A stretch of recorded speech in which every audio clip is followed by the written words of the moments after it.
Однажды человек упал в яму.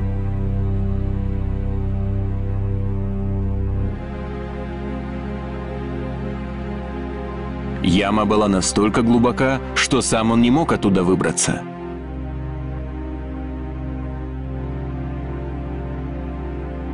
Мимо проходил странник.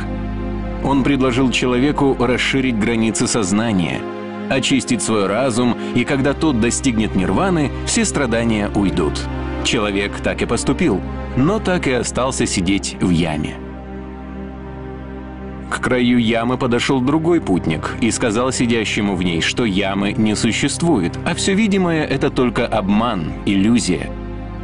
И вот несуществующий человек уже в несуществующей яме, но почему-то продолжает там сидеть.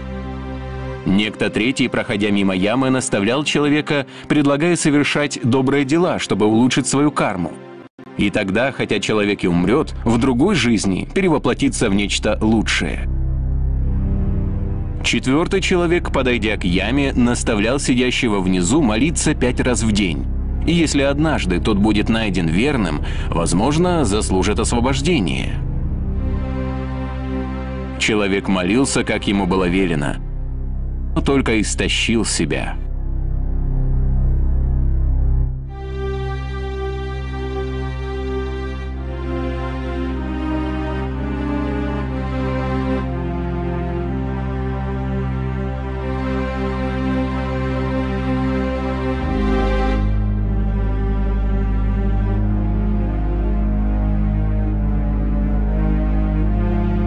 И вот явился еще один странник.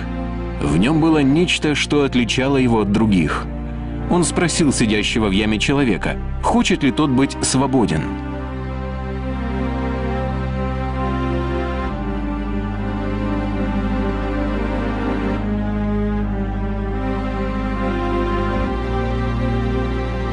Пришедший бросил вниз веревку и спустился по ней сам. Поднял человека и, обвязав его, вытащил наверх. Человек, который так долго был в яме, наконец был спасен. Ибо благодатью вы спасены через веру, и сие не от вас, Божий дар, не от дел, чтобы никто не хвалился.